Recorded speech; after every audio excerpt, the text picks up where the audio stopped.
lo que nos presentó hoy en la mañana, ¿no?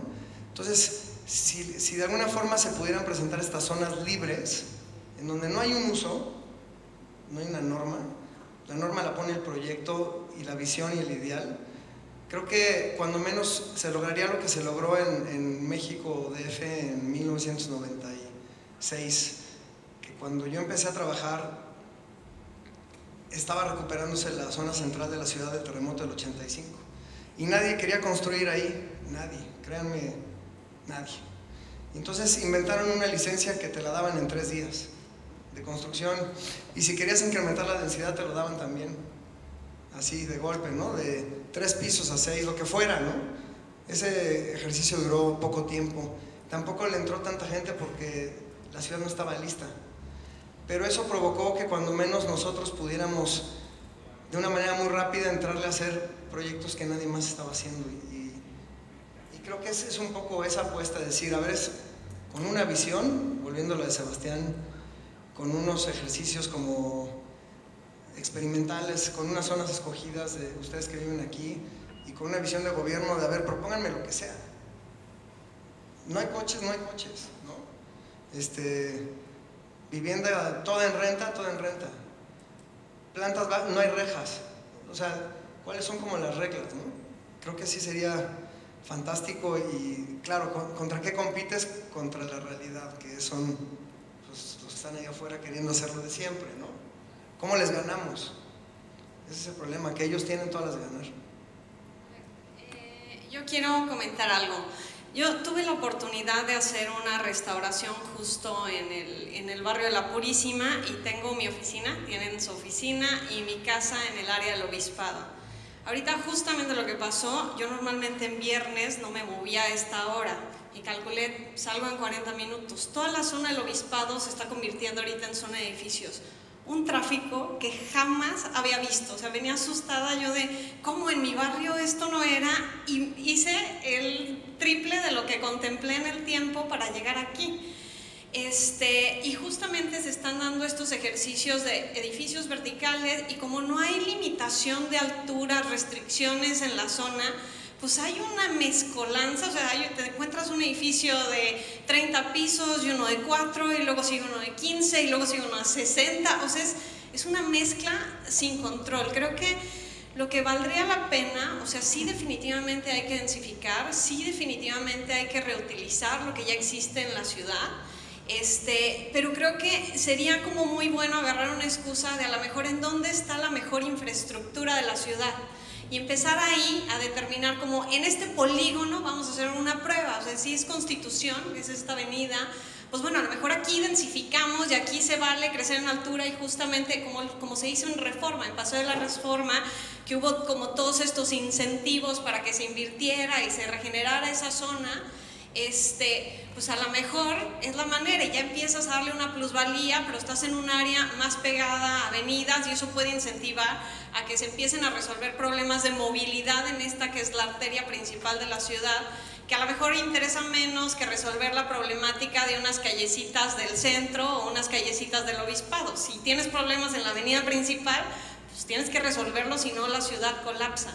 Entonces a lo mejor es como encontrar estos puntos en donde haya posibilidad de una intervención sin que afecte más, que pueda igual a generar las excusas de pues tenemos que resolver, porque a mí si algo me encanta es empezar a ver las respuestas de los ciudadanos, y que están buscando propuestas urbanas, y todo el mundo está hablando de la peatonalización, y hay estos grupos de bicicletas, pero todo esto, o sea, la mayoría de mis personas conocidas podrían dejar felices el carro, pero si no tenemos transporte público, por más que tengamos las ganas de dejar el carro, no hay manera de moverte en la ciudad. Entonces creo que también, o sea, como forzar estos polígonos para también hacer que la movilidad empiece a cobrar sentido, pues puede generarnos una dinámica interesante en la ciudad y aprovechar pues el auge que se está dando. Y siguiendo con esta discusión, yo creo que lo que tenemos que hacer, así como se hace en arquitectura y los proyectos aquí de Sebastián en los que hay competencias para darle una nueva visión, es darle una nueva visión a un sector de la ciudad, no a un lote, no a toda la ciudad. En México nos quedamos en los planes municipales, que son unas visiones muy generales y con las cuales no se puede regularizar o reglamentar muy bien. No hacemos planes parciales, que son planes de sectores, que es de lo que estamos hablando, en donde ahora sí vamos a hacer un concurso, veamos la visión de qué puede ser aquí el sector de la Purísima, porque hay una discusión muy fuerte entre los urbanistas, políticos y arquitectos en que vamos a liberar todo y por magia se va a hacer la ciudad más hermosa del mundo, y por otro lado decir, oye, ¿qué reglamentos ponemos? Por ejemplo, yo les pongo ejemplos, aquí en Monterrey tenemos densidades propuestas por el plan de Singapur, ¿verdad? Entonces, bueno, pues a lo mejor metemos a todo Monterrey en 3 lotes. Entonces, sí es necesario pensar en las cosas, en qué es lo que necesita Monterrey, en dónde es donde lo necesitamos y cuál es la visión que tenemos para ese sector. Creo que es muy claro que necesita haber esa voluntad política y de inversión. Y me remito a un ejemplo muy sencillo de ponderar. Reforma hasta el 2000 era un desastre esa avenida, la más importante quizás de México. Casitas de 2 pisos abandonadas. Cero mantenimiento. Claro, se tomó la decisión, en mi opinión, equivocada, de hacer Santa Fe, que es la anticiudad. O sea, cuidado y aquí hagan una cosa de ese tipo, porque ya sabemos, fuera de México todo es Cuautitlán, no es cierto. Hay ejemplos muy buenos en muchas partes ya de otras ciudades, y Santa Fe fue el desastre. Alguien dice, no, pero es que con el temblor no había terrenos y había que hacer lo que sea, gustes y mandes. Lo que me parece lamentable es que ese proyecto lo hicieron urbanistas, Teodoro González de León y Ricardo Legorreta. Hicieron un desastre. ¿Qué es lo que no es hacer ciudad? Entonces que no me ponderen con que la ciudad y demás, porque entonces no supieron hacer ciudad. Y digo, es obvio que ahí hubo un error. Digamos, tomando ese ejemplo, de repente yo me imagino que a alguien le ha de haber dicho al PG, oye, yo creo que ¿por qué no invertimos en las banquetas de Reforma? Y vamos a meterle lana a eso, y hay que reconocer que dijo, va. Así como cometió el error del bando 6 y del congelamiento, va eso. Y le metieron 1,000 millones de pesos. Y vean todo lo que sucedió a partir de ahí. Entonces, claro, si no se controla al rato eso, lo que decía yo, el éxito va a destruir la zona. Pero si empiezas a tener esa visión táctica y decir, en esta zona, efectivamente, vamos a darnos el chance de jugárnosla aquí. Y señores inversionistas, tengan codicia moderada, van a ganar dinero, quieran ser mejores que Basurto y de la Lama, y déjenle a la ciudad cosas como Polanco y la Condesa. Se puede, nada más con cierta moderación. O sea, la única ciudad en Estados Unidos, creo yo, que no tiene ningún reglamento es Houston, ¿no? Entonces tú ves el centro de Houston que está lleno de lotes de estacionamiento. O sea, esa es una anticiudad. Que me perdonen, tienen edificios muy bonitos y el Pensoy y lo que quieras, pero esa no es la ciudad que queremos. Nuestro modelo es más el modelo europeo. Entonces hagamos una cosa táctica de un barrio y aprendamos. Si hay un barrio exitoso, repliquémoslo y hagamos o intentemos hacer una ciudad más equilibrada. Lo que yo decía, la mejor ciudad es la que te ofrece todo a todos. Y aquí le ofrece todo a muy pocos. Y esa es la deuda. Y ese es el tema que hay que luchar. El tema es la voluntad política, yo creo. O sea, porque Reforma se dio en un conjunto de varias cosas. O sea, fue la voluntad política más la serie de especialistas, de los técnicos de los cuales se permitió rodearse para hacer esa propuesta. Digo, hace poquito estuvo aquí Felipe y nos contó en específico ese proyecto, y pues sí, o sea, es cuando convergen todas esas sinergias. El tema es nosotros desde nuestra trinchera, que no es política, salvo Mari Carmen un poco, gracias a Dios, no, claro, porque no, o sea, sí, por favor, no vayas a claudicar. ¿Cómo podemos empujar, o sea, para que esto suceda? Porque lo mismo, o sea, el tema del transporte público. O sea, el transporte público es un tema que ni siquiera es del gobierno, o sea, de Nuevo León, sino es municipal, donde tú tienes que estar tejiendo entre municipios las redes, y es como ponerlos de acuerdo, y está el sindicato y demás. Entonces, o sea, no sé, o sea, yo pensaría que mientras se da esa voluntad política, hablando del tema del transporte público, pudiera ser que desde la trinchera de los ciudadanos o los arquitectos se empiecen a dar cosas como las que creo que se están dando, o al menos proponiendo en el circuito, o sea, en el campestre, en el distrito del campestre, donde pues se está desarrollando una app para que los oficinistas hagan viajes entre las diferentes oficinas. Eso mismo debería de hacerse entre las escuelas, o sea, no nada más dentro de una escuela, sino todas las escuelas de la zona, y creo que eso sí lo pudiéramos nosotros hacer como ciudadanos y como profesionistas, no sé. Sí, yo creo que en algún momento se nos olvidó para quién trabajamos. O sea, hay muchas ciudades antiguas que ahorita funcionan muy bien y que se construyeron cuando no existía el coche, cuando no existían muchas cosas, ¿no? Entonces, vamos, yo creo que sí, coincido contigo, el miedo de dejar el coche es algo que ya es parte como dejar nuestro brazo, nuestra pierna, ¿no? Exacto, la carne. Exacto. Sí.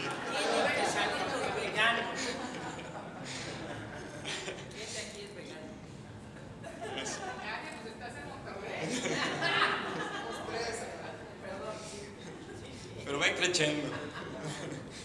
Pero entonces, veo esas ciudades y funcionan, y sin embargo veo pues, Brasilia, veo lo que pudiera haber sido la Ville Radios de Le Corbusier en París, veo Lille-France, veo Santa Fe, y ninguna funciona, ¿no? Entonces, yo creo que se nos olvidó que trabajamos para el ser humano. O sea, pensamos que ahora trabajamos para el coche, en gran escala y en pequeña escala. Si somos urbanistas, hacemos estos grandes trazos de calles, de cómo se van a conectar las diferentes zonas, pero inclusive también si somos un arquitecto de un multifamiliar o hasta de una vivienda, ¿no? Lo primero que pensamos es dónde vamos a poner los coches, ¿no? Y en el multifamiliar, cuando tenemos un edificio de 40 viviendas, 80 viviendas, lo que sea, lo primero que tienes que resolver es el estacionamiento. Entonces es trazar tus columnas, que se puedan estacionar los coches. Y lo que es trágico es, número uno, es que regula la arquitectura, el coche, no la vida del ser humano, que eso impacta a la ciudad obviamente, pero dos, es que ocupamos el 100% de la huella del terreno, con un estacionamiento subterráneo. Entonces la permeabilidad, el espacio público de a de veras abierto, en donde las raíces llegan al centro de la tierra, se elimina, ¿no? Entonces, ahora yo creo que lo que es muy interesante, mi hijo que sigue mucho a Elon Musk de Tesla, en fin, en ingeniería, me platicaba que cada 10 años dice su proyecto a los siguientes 10 años. Entonces, él, un poquito como hablaba de la narrativa de ponerte tus retos, él se pone sus retos de qué quiere lograr, ¿no? Y él dice que en los siguientes 10 años va a hacer coches eléctricos en todos los géneros. O sea, no nada más de lujo, como ya lo hizo, no nada más de medio lujo, sino va a ser pick-ups, va a ser coche económico, va a ser todo. 2, va a ser coches sin conductor. Y 3, va a hacer que tu coche trabaje para ti. O sea, esto es completamente revolucionario, no en la industria automotriz, sino yo creo que en la ciudad. O sea, tú vas a tener un coche que, número uno, va a recogerte, que no vas a tener que manejar, que puedes ir trabajando en él, que te va a llevar a tu lugar de destino, y ahí en una app le picas y se pone a trabajar el coche. Entonces se convierte en un Uber, por ejemplo. Lo que es maravilloso es que en ese sentido ya no necesitamos estacionamientos. Los coches que serán el 10%, porque ¿cuánto usamos el coche? O sea, de las 24 horas del día, usamos el coche únicamente unas cuantas horas, ¿no? Es un 10%, ¿no? Entonces nuestra arquitectura y nuestras ciudades creo que pueden cambiar radicalmente con eso. Cerca de donde vivimos en Cambridge vive la fundadora de Zipcar, que no se sepa qué es Zipcar, pero fue quien generó el coche compartido, ¿no? Entonces está en diferentes lugares de la ciudad, tienes una tarjeta, te metes, agarras el coche como las bicicletas, agarras el coche y lo puedes dejar en diferentes lugares. Ella ahora da conferencias por todo el mundo y una de las cosas que le dice a los arquitectos, a los desarrolladores y a las ciudades, les dice, tienen que planear en qué van a usar ese estacionamiento, porque les aseguro, nos va a tocar vivirlo, en donde no van a existir los coches. ¿Me explico? Entonces, estamos haciendo una infraestructura de muchísimos metros cuadrados, en donde no pueden hacerse otra cosa más que para coches, ¿no? Entonces ella está generando esa postura. Entonces, vamos, comento esto porque, vamos, yo creo que los errores hay que hacerlos lento, ¿no? Esta idea del progreso y vámonos a todo lo que damos porque nuestra vida es muy corta y hay que pasar a la historia, yo creo que es muy negativa. Yo creo que hay que ver lo que hicimos mal, lo que hicieron bien las ciudades antiguas y también ya lo que está pasando, que va mucho más rápido de lo que podemos estar nosotros avanzando.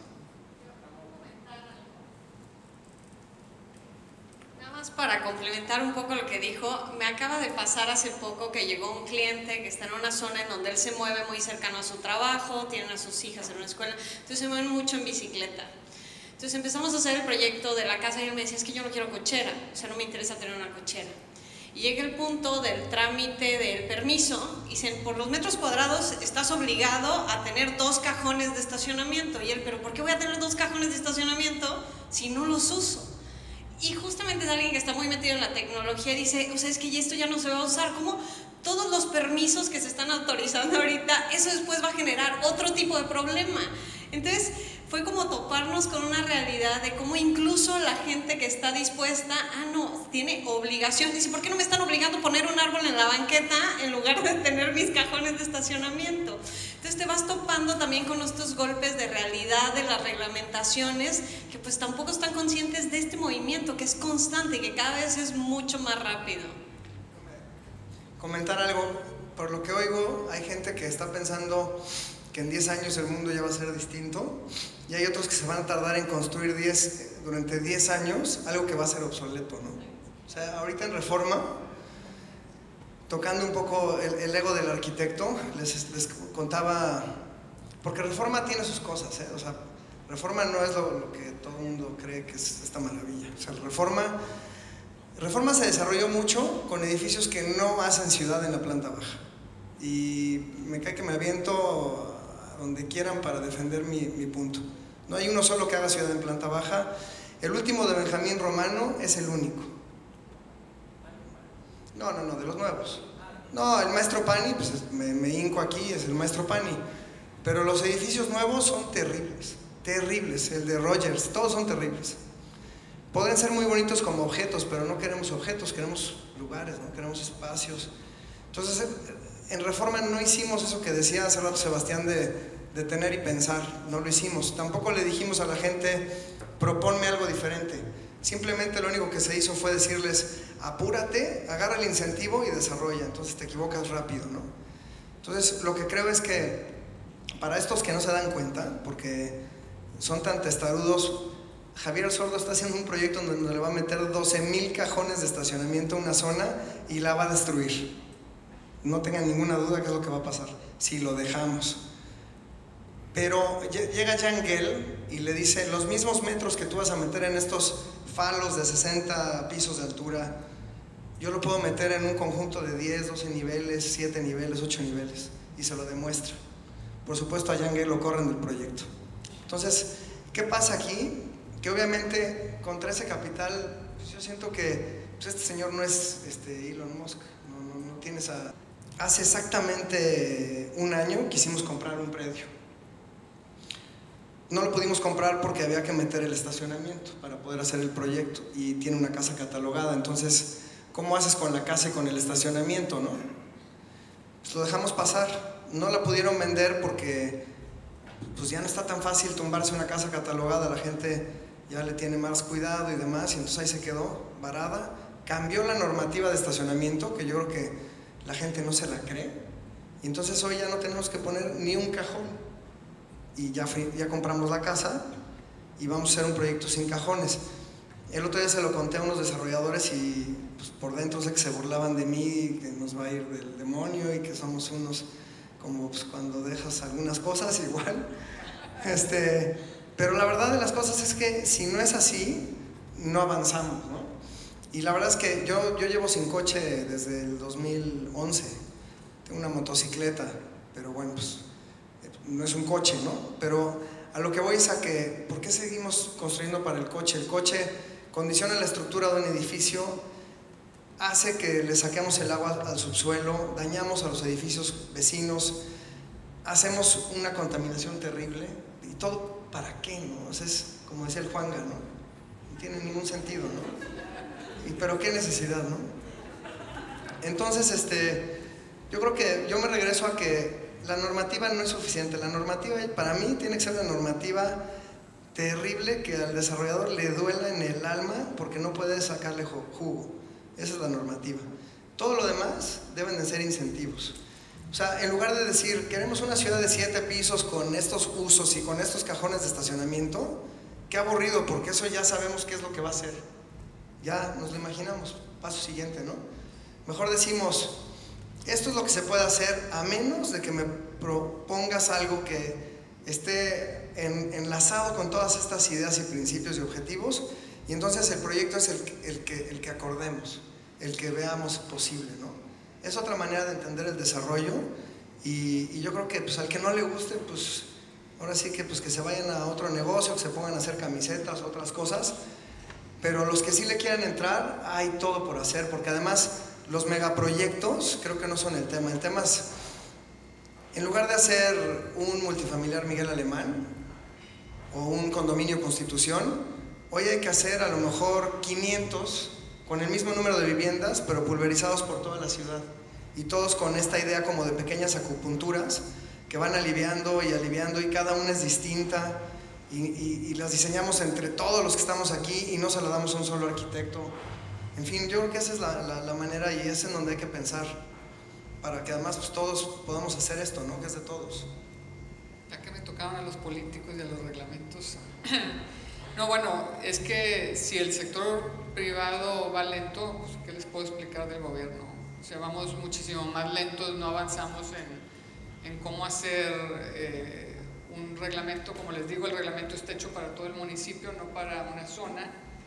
El transporte público, tenemos una mafia del sindicato terrible, que no podemos con ella, que Curitiba y Bogotá lo lograron, y ahorita estamos viendo pues, precisamente cómo le hacemos aquí. Pero pues, es una cuestión muy difícil y muy lenta, y si no le metemos al gobierno presión, pues no avanzamos. Pero sube, ya le pegó al transporte. O sea, hay un transporte. Sí, es ahora la creatividad del sector privado, cómo hacer la chamba del gobierno, que lo hicieron ustedes con el terremoto. Sí, yo creo que inclusive ya entrando en temas de acción, creo que la pequeña acción, la pequeña semilla puede ser muy positiva, más que el pensar el magno, ¿no? De la vista de pájaro, ¿no?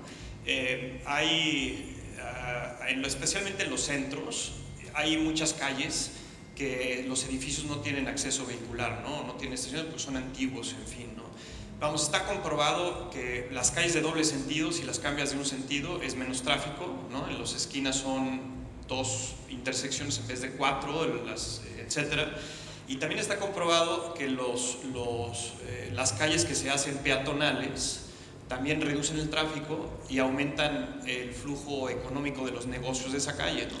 Entonces vamos, yo creo que empezar a tomar una calle y decir, a ver, esta calle se hace peatonal, punto, ¿no? Y ver cómo empieza a reaccionar, ¿no? Porque también lo que nos ha pasado muchas veces es que hacemos cambios muy fuertes y luego después de varias décadas nos damos cuenta, ups, estuvo mal, ¿no?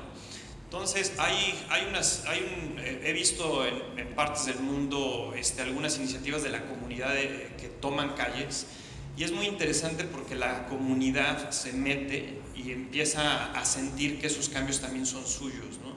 Entonces, en una ciudad de retícula, o sea, a mí me gustaría ver, por ejemplo, hacer el 50% de las calles peatonales, o sea, que una sea de circulación de coches, otra peatonal, coches, peatonal, y así para el otro lado, ¿no?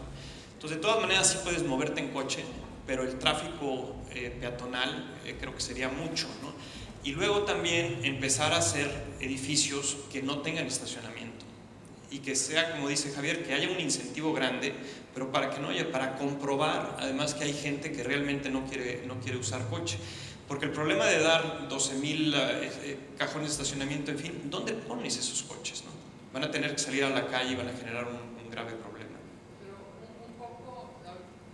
Rápido, un poco lo que decía aquí Marcela hace rato es, y lo que decía Félix es, la mejor ciudad es la que te da todas las opciones.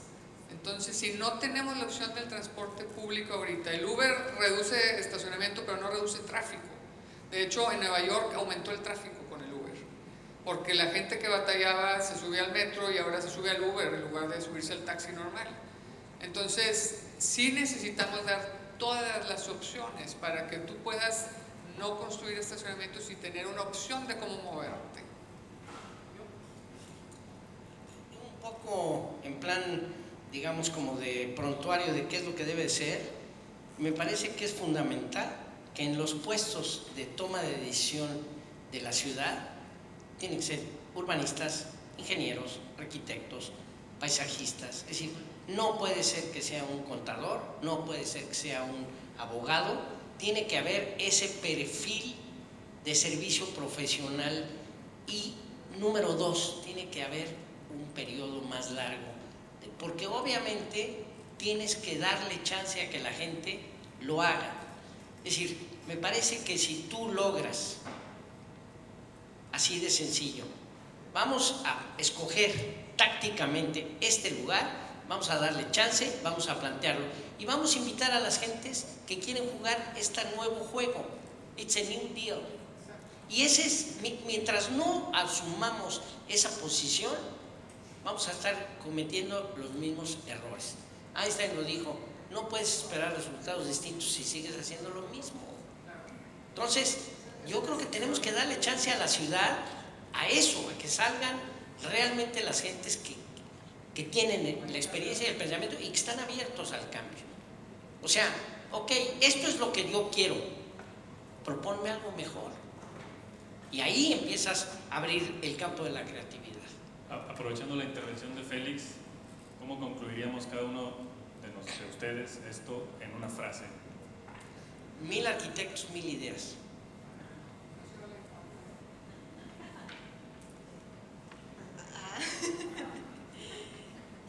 No sabría decir. Puedes pasar el micrófono, ahorita regreso. Sí. Yo creo que un pequeño ejemplo radical. Híjole, pues yo creo que es lo que ha estado hablando mucho Sebastián, es pensar diferente a formar nuestras ciudades. Yo lo diría como el urbanismo de guerrilla. Sí, yo como ciudad disruptiva. Muchas gracias a todos por su participación. Y